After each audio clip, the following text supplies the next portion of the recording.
जिला पार्टी अध्यक्ष BR कदम के नेतृत्व में भोकर विधानसभा कांग्रेस पार्टी के अभ्यर्थी पप्पू पाटिल को जिताने के लिए इस मंच पे शिवसेना NCP नेतागण तेलंगाना से आए हुए मेरा साथी मंत्रियों और AICC के नेतागण, मेरा बहुत प्यारे महाराष्ट्र के जनता को मैं नमस्कार करना चाहता हूं। मैं कहीं से नहीं आया, ना उत्तर प्रदेश, ना मध्य प्रदेश, ना बिहार से नहीं आया। मैं आया हूं आपके पड़ोसी राज्य से, तेलंगाना राज्य के मुख्यमंत्री हूं। जब निजाम की सरकार, उसके बाद आज़ादी मिलने के बाद भी हम लोग मिलजुल के रहे थे। एक ही सरकार में, एक ही जगह में, एक ही तालीम में हम लोग कर रहे थे। मगर जब विभाजन हुआ, आप लोगों को महाराष्ट्र में, कुछ अपने भाई बहनों को कर्नाटक में, बाकी का जो हिस्सा बचा वो तेलंगाना राज्य ने बनाया। इसीलिए मैं ये बात सीधा मैं कहना चाहता हूँ, मैं आपके ही परिवार का हूँ, मैं आपका ही भाई हूँ। यहाँ पर जितने भी हमारे भाई लोग, हमारे बहन लोग हैं, मैं आपका ही परिवार से आया हूँ, बगल के राज्य से। इसीलिए मैं आया हूँ। ये चुनाव नहीं है, ये चुनाव एक जंग है। इसमें इस जंग में अब गद्दारों को हराने का बहुत जरूरी है। चुनाव आते रहते जाते रहता है, मगर ये चुनाव ऐसे वैसे चुनाव नहीं है। हम लोग किताबों में पढ़ते थे महाराष्ट्र धरती के बारे में, ये वीरों का धरती है। ये वीरों का धरती में हम पढ़ा था किताबों में, छत्रपति शिवाजी महाराज के बारे में हम पढ़े थे। हम पढ़े थे डॉक्टर बाबा साहेब अम्बेडकर जी ने जो संविधान इस देश को दिया हुआ है, डॉक्टर बाबा साहेब अम्बेडकर के बारे में हम किताबों में पढ़े थे। उसके बाद हम सुने थे बाला साहेब ठाकरे के बारे में, शरद पवार जी के बारे में हम लोग सुने थे। मगर आज के तारीख में हम देख रहा है एक नाथ शिंदे, वो बाला साहेब ने उनको ऑटो चलाने वाले को मंत्री तक लेकर गए, मगर उन्हें उनके बेटा उद्धव ठाकरे जी को पीठ में चूरा भोग कर गद्दार कर दे के गुजरात के गुलाम बन गए उन्होंने। और अजित पवार, उनके चाचा शरद पवार ने खुद के बेटी को मंत्री नहीं बनाए, मगर भाई का लड़का, खुद का लड़का समझकर अजित पवार को वो मंत्री, उप मुख्यमंत्री बनाए। मगर वापस में अजित पवार ने क्या किया, चाचा को धोखा देकर पीठ में चूरा भोग के, वो भी धोखा देके आज गुलाम बन गए गुजरात के। और तीसरा, इनके बारे में मेरे से ज्यादा जानकारी आप लोगों को है, क्योंकि इनको 2 बार मुख्यमंत्री बनाए, सांसद बनाए, विधायक बनाए। उनके फादर को भी महाराष्ट्र के मुख्यमंत्री बनाए। कांग्रेस पार्टी ने गली से लेकर दिल्ली तक जो नौकरी, जो कुर्सी देना है, अशोक चव्हाण साहब को सब कुछ दिया हुआ है कांग्रेस पार्टी और गांधी परिवार ने। उन्हें वापस क्या किया अपने को, गांधी परिवार को, कांग्रेस पार्टी कार्यकर्ताओं को, खासकर ये नांदेड़ पार्लियामेंट क्षेत्र में जितने उनको मदद दिया हुआ है, सबको धोखा देके, सबके पीठ में चूरा भोग के आज जाके मोदी के सामने गुलामगिरी कर रहा है। मैं पूछना चाहता हूं ये भोकर के जनता से, अगर कहीं बाहर गए आप लोग, आप कहां से आए बोले तो आप भोकर से, या नहीं तो नांदेड़ क्षेत्र से आया बोले तो आपके नेता कौन है, अशोक चव्हाण, ऐसा कुछ बात आए तो आप सब झुकना पड़ता, क्योंकि ये धोखेबाजों का अड्डा बनाने के लिए कोशिश कर रहे हैं। एक नाथ शिंदे जी ने, अजित पवार ने, अशोक चव्हाण ने ये महाराष्ट्र राज्य को एक धोखेबाजों का अड्डा बनाने के लिए कोशिश कर रहे हैं। हर केस ऐसे नहीं होने देना, क्योंकि हर मिनट यहाँ से कोई भी कुछ काम है, बच्चों पढ़े लिखने के लिए हैदराबाद खासकर तेलंगाना आते रहता है। मैं उन लोगों से बातचीत करते रहता हूँ, पूछताछ करते रहता हूँ क्या हो रहा है, क्या करना साहब, हमारा इतिहास अलग है, इसके धरती का पुत्र वीरों का धरती है, मगर आज धोखेबाजों का गद्दारों का अड्डा बनाने के लिए ये लोग कोशिश कर रहे हैं। ये दुखी की बात है।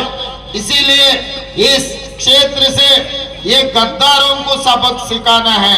यहाँ ये विधानसभा से एक कांग्रेस पार्टी कार्यकर्ता, एक किसान का बेटा, आपके भाई गरीब परिवार से आया, आज इन्हों टक्कर ले रहा है एक अमीर बोले तो कितना पैसे है, कितना धन है, खुद को भी हिसाब किताब पता नहीं है, उतने कमाया। वो आदमी आज बोकर से चुनाव जीतने के लिए कोशिश कर रहा है। उनका हिम्मत एक ही है, पैसों का हिम्मत है। अगर चाहे तो शराब पिलाएंगे और पैसे बांटेंगे। इस विधानसभा में चुनाव जीतने के लिए उन्होंने कोशिश कर रहा है। मैं अपने भाई बहनों से एक ही गुजारिश करता हूँ, उसका कोई मेहनत की कमाई नहीं है, कोई पसीना निकाल के पैसे नहीं कमाया, जितना भी दिया ले लो, जेब में अगर रहा तो वो भी ले लो, अगर वो भी खत्म हो गए उनके घर पे जाके घर में जो जो चीजें हैं वो भी मांग के ले लो, क्योंकि जो धोखाबाज है उनको सबक सिखाना है। धैर्य तो मना मत करो, सब कुछ ले लो, पूछ के ले लो, छीन के ले लो, मगर वोट तो पप्पू पाटिल को दो, क्योंकि इस चुनाव में ईमानदार जीतना है। अगर ईमानदार नहीं जीते, पैसों का मालिक, धोखेबाजों का मालिक, झूठे बोलने वाला मालिक, हिंदुस्तान में झूठों का अगर कहीं पर कंपटीशन हुए तो झूठ बोलने में मोदी से कोई बड़ा नहीं है। उनका नंबर एक नंबर है, झूठे वालों का नंबर। इसीलिए आज मोदी जी को हराना है, अशोक चौहान जी को, फिर आगे राजनीति में वो दिखना भी नहीं।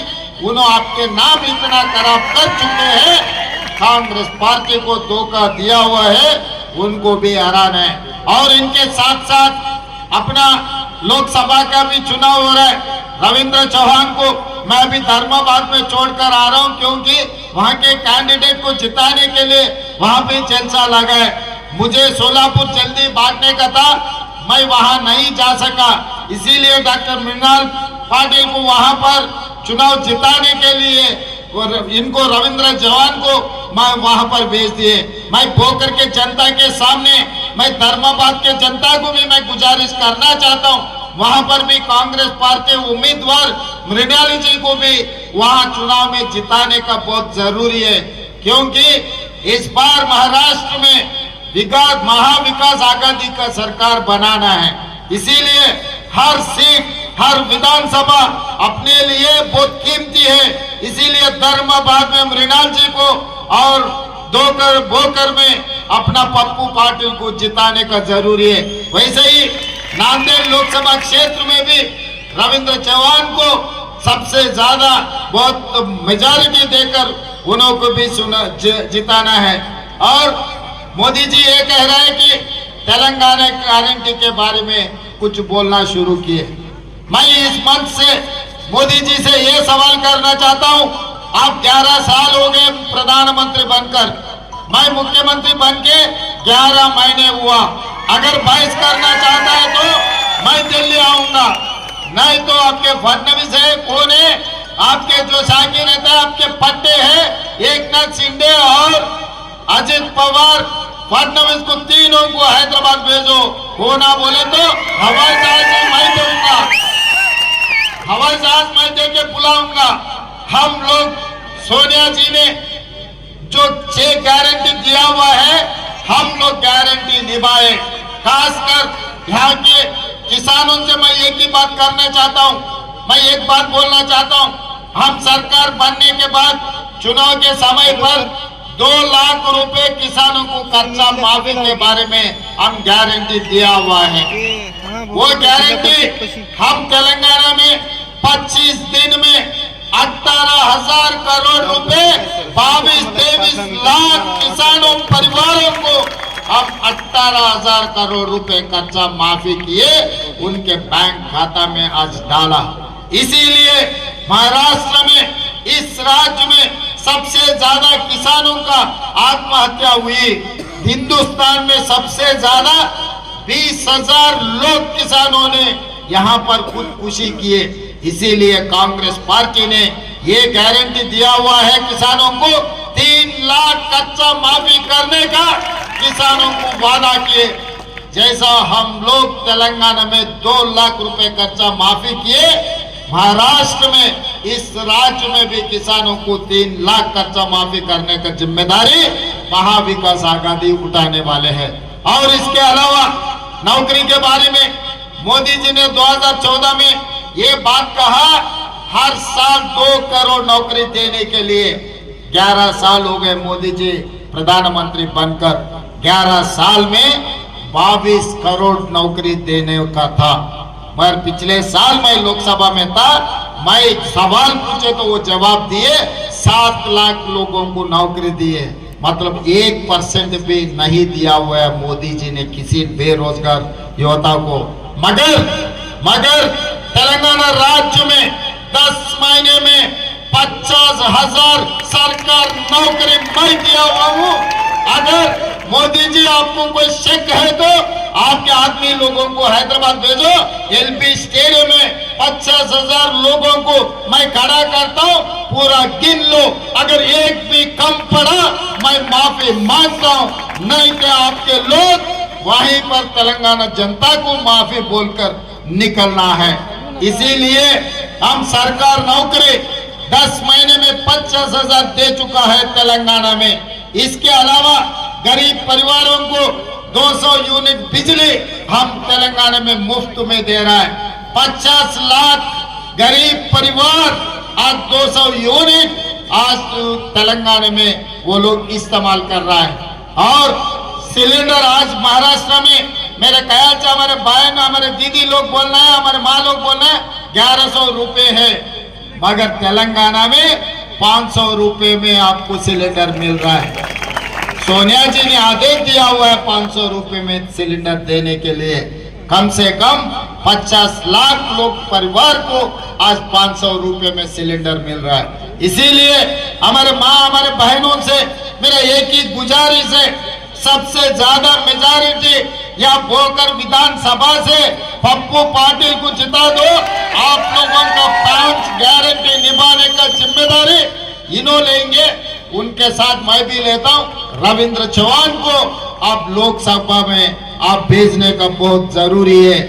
एक वोट दो, आपको 2 सेवक मिलने वाले हैं। एक सेवक पप्पू पाटिल है, दूसरा सेवक तेलंगाना मुख्यमंत्री रेवंत रेड्डी आपके सेवक बनकर आप लोग एक आवाज दिए तो फिर बोलकर मैं आऊंगा।